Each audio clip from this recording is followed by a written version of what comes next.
Bon, séance sans chichi. Bonjour Claudiane. Bonjour Daphné. Bienvenue à Sans Chichi aujourd'hui avec toi, au bord du lac d'Ouchy. Le lac d'Ouchy, le lac de Genève. Sans chichi à Ouchy. Et ça rime. Ah ouais, en plus. Ok. Selon toi, qu'est-ce qui se passe après la mort? Ah, selon moi, tu sais, franchement, je crois que c'est quand j'y serai que je pourrais te dire exactement ce qu'il en est, parce qu'on peut faire plein de théories, dire qu'on en revient ou autre, mais en fait, on saura vraiment quand on y sera. Tout ce que je peux te dire, c'est que pour moi, depuis toute petite, j'ai senti les défunts et ils ont fait partie de ma vie. Et mon grand-père a toujours été dans la maison où j'ai grandi. Comment est-ce que tu sens un défunt? Je le sens comme quand tu vois, que tu regardes, que quelqu'un te regarde, comme quand tu ressens que quelqu'un est là, juste là, même sans le voir avec mes yeux, il est présent. Selon toi, est-ce que notre mort est prédéfinie? D'une certaine manière, je pense que oui, parce que quand tu prends les accidents ou les morts tragiques qui se produisent, ça paraît invraisemblable pour les personnes qui sont déchirées par le deuil. Mais je pense qu'en effet, on a tous un morceau de chemin à faire. Et puis que on ne sait pas quand il sera ni le début ni la fin, en fait. Est-ce que tout le monde peut sentir les défunts? Je pense qu'on peut tous à un moment donné ou dans un deuil percevoir les défunts ou une situation, être plus à fleur de peau et ressentir les choses. Je ne pense pas qu'on a tous la capacité de communiquer avec eux, ou du moins pas de manière fluide. La notion du libre arbitre et du destin, comment tu... Pour moi, on a tous le libre arbitre dans le sens où, à mon sens, c'est comme un fleuve. Tu le descends, tu le montes, je sais pas, peu importe, c'est un détail. Et en fait, tu peux contourner les obstacles, tu peux choisir de prendre plus à gauche, plus à droite, mais en réalité, de toute façon, ce qui doit arriver arrive. Donc il y a une notion de destin. Il y a une notion de destin pour moi, oui. Et comment on l'explique? Qui peut l'expliquer de manière certaine? En tout cas, pas la cartésienne que je suis. Alors Claudiane, comment ressens-tu l'énergie? L'énergie? Est-ce que toi, tu te demandes comment tu fais pour respirer? Non. Ben voilà. Moi, l'énergie a toujours fait partie de moi. Tout comme toi, tu ne te poses pas de questions, moi non plus. Tout est énergie. Ça veut dire que toute ma vie, j'ai senti les choses en vibration et non pas vues avec mes yeux ou autre. C'est là, c'est partout. Donc tu peux, de ton point de vue, confirmer que tout est énergie? Pour moi, oui. Une araignée a une énergie, je vais sentir son état émotionnel. Ça peut paraître fou, mais si vous essayez une fois de mettre un verre sur une araignée, quand moi je la sors, je sens sa terreur, je sens ce qu'elle a comme, tout ce qu'elle me transmet en vibration. Et j'aime pas les araignées, je précise. Est-ce que nous sommes tous reliés, tu penses? Je pense, oui, que d'une certaine manière. Après, on se relie un peu à ce qu'on veut. C'est ce qu'on appelle cet égrégore, en fait, collectif ou autre. Après, on choisit de nourrir celui qu'on a envie. C'est-à-dire que si on a envie de se connecter à toutes les horreurs qui se passent sur la planète et puis d'être dans cette vibration down, nous-mêmes, on va nourrir ce côté négatif finalement. Alors que si on choisit de voir les choses positives, même au quotidien extrêmement simples, un sourire, un enfant qui joue, toutes ces choses très basiques, ce qui ne renie en aucun cas ni ne fait être dans le déni de tout ce qui se passe, on nourrira des belles choses. C'est là, cet égrégore collectif, qu'il est intéressant de se dire qu'est-ce qu'on a envie de nourrir. Et tu parles là, ça me fait rebondir sur la notion du karma. Pour toi, du coup, est-ce qu'il y a vraiment une notion de karma? Est-ce qu'on récolte ce que l'on sème?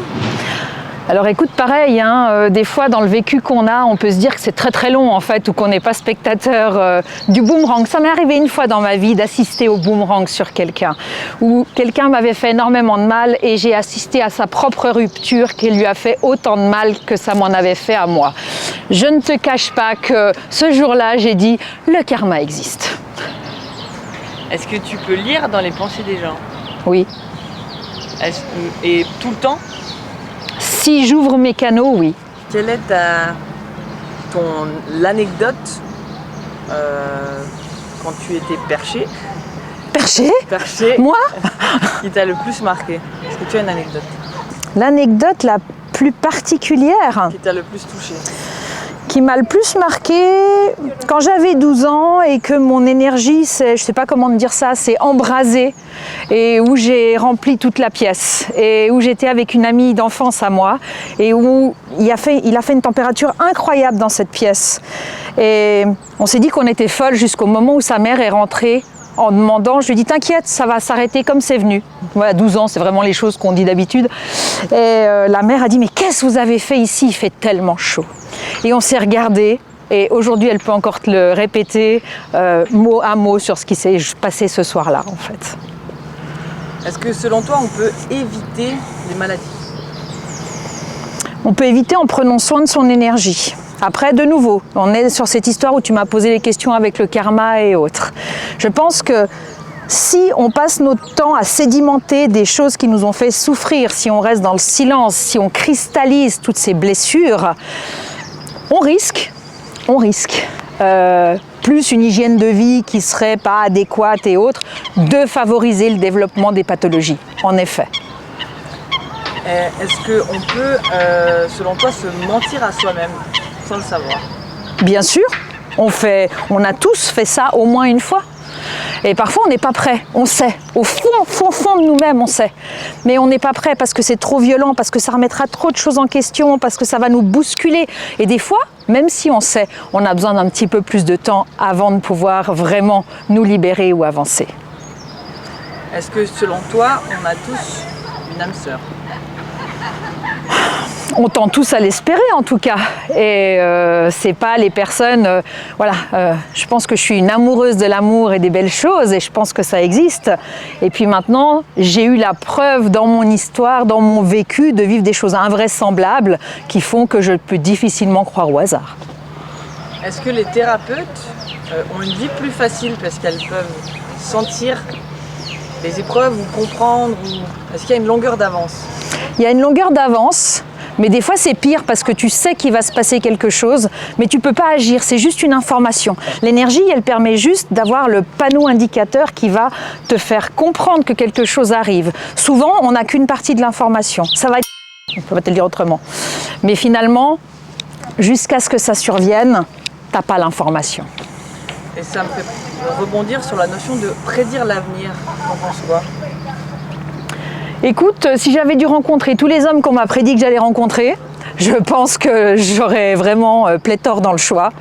Maintenant, je pense qu'on peut avoir des visions, tu sais, comme des petites impulsions énergétiques que tu peux percevoir du futur. Parfois, je peux te prédire des choses extrêmement précises des années à l'avance, mais je pense que c'est un champ des possibles, à défaut d'être une certitude. C'est pour ça que quand on va consulter quelqu'un, il faut toujours se dire que c'est une potentialité.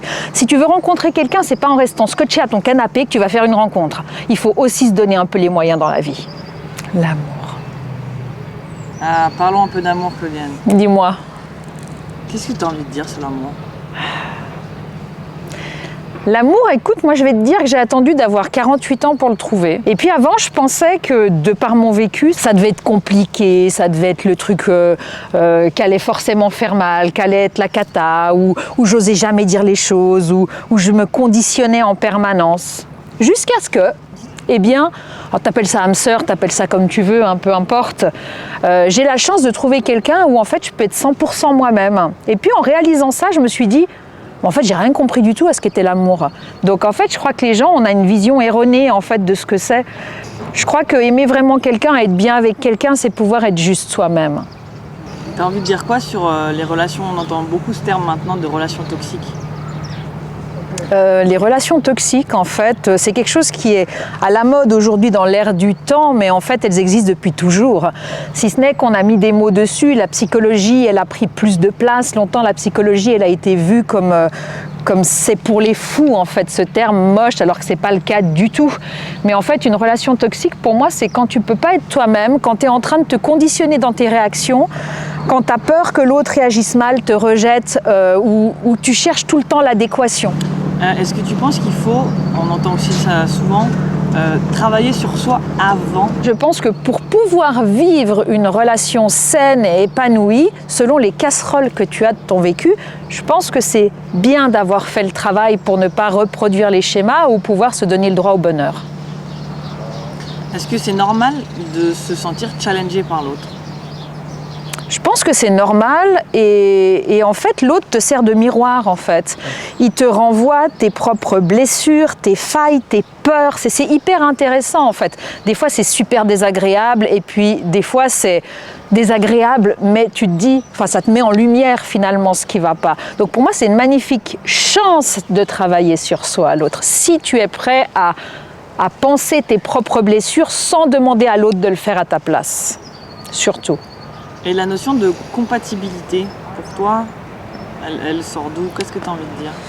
Alors il y a une compatibilité qui est avant tout énergétique. Tu sais, quand on dit je ne peux pas le sentir, donc il y a vraiment quelque chose de base là-dessus. Et puis on a le choix, je vois ça dans les relations depuis 17 ans que je fais le cabinet, c'est que des fois on est complémentaires, on est ce yin et ce yang, et puis ça peut marcher pour autant qu'on utilise les forces de chacun. Et puis parfois on se ressemble et ça match aussi, ça peut être sympa. Tout dépend ce qu'on fait, si on est complémentaire ou si on se ressemble. Tout peut être beau si on sait travailler les belles choses. Mais donc il y a quand même une partie compatibilité au niveau énergétique, ça tu peux confirmer? Clairement. Tu peux rien que regarder au-delà, bon oui on parlera de phéromones et tout, mais ce côté, cette attirance qu'on n'explique pas, c'est comme quand tu vas être deux aimants ou quand tu vas dire « je peux pas le sentir ». Tout ça c'est de l'énergie, au-delà d'un truc olfactif. Les femmes viennent en me disant « j'ai deux personnes à vous montrer ». Puis elles me montrent un monsieur et puis un deuxième monsieur. Ben, figurez-vous que le mari, c'est toujours la deuxième. En fait, c'est pour me demander lequel on choisit. Alors, sachez une chose, si vous venez me voir, je vous dirai jamais qui vous devez prendre. Des fois, peut-être, je vous demanderai s'il y a une option numéro 3. Par contre, une chose est sûre, c'est que je vous expliquerai à qui vous avez affaire, qu'est-ce qu'il y a qui fonctionne avec l'un, qu'est-ce qu'il y a qui fonctionne avec l'autre. Et puis surtout, vous rappeler une chose fondamentale, c'est que c'est à eux de prendre la décision. Et comment tu expliques cette notion de rester, en fait? Est-ce que c'est par peur, par doute, par... La réponse qu'on me donne le plus souvent et que je trouve extrêmement triste, c'est les conditions financières. Les personnes veulent garder leur train de vie. Et j'ai des personnes en dépression qui vont chez le psy, qui viennent chez moi, qui m'expliquent la même histoire sur plusieurs années. Et en fait, quand on leur dit « Mais madame, vous savez où vous en êtes, c'est à vous de prendre la décision. » « Ah oui, mais je ne veux pas changer mes conditions de vie. » Je trouve ça triste. Mais du coup, il n'y a plus d'amour pour le mari? Il n'y a plus aucun amour. Clairement pas. Il y a une question qui me vient, c'est comment est-ce qu'on peut savoir si l'autre nous ment? Bien sûr. Est-ce que tu as des conseils à qu'est-ce qu'il faudrait regarder? Comment savoir ça, cette double vie? Alors, je n'ai jamais vu, je répète, en 17 ans, je n'ai jamais vu, je ne parle pas des jaloux invétérés ou jalouses invétérées, je n'ai jamais vu un homme ou une femme se mettre à flipper, fouiller le portable, se poser des questions, devenir allergique à une personne dont parle l'autre, sans qu'il y ait une raison. 9,9 fois sur 10, c'était correct. 9,9 fois sur 10, le suspect ou la suspecte était la bonne personne. Donc c'est d'écouter son instinct, c'est ça? Il faut écouter son instinct. Est-ce que c'est normal d'avoir des périodes, peut-être sur une longue relation, où ça va moins bien, où on se sent moins attiré? Est-ce que, parce qu'il y a peut-être aussi ça de dire je suis moins attirée par ma partenaire donc je vais voir ailleurs? Ben, bien sûr que c'est normal. La plupart du temps, c'est parce que la personne ne se sent plus regardée. Que ce soit un monsieur ou une dame. Le monsieur, souvent, va se noyer dans le travail, c'est ce que je vois. Et puis, finalement, madame, elle en a ras-le-bol qu'il n'y ait que le boulot pour le gars. Et puis, finalement, elle se sent plus regardée, plus vue. On ne sait même plus qu'est-ce qu'on porte le matin, ce que porte l'autre. On ne se regarde plus. Et finalement, elle va aller chercher cette attention auprès de quelqu'un d'autre. Après, je reste convaincue que c'est toujours une question de dialogue, d'échange et de mise au point. Est-ce qu'il y a toujours, selon toi, un espoir dans une relation? Ou il y a des relations qui sont finies, terminées? Ça dépend ce qu'on se fait. Ça dépend si on fait ce que j'aime appeler le microdata.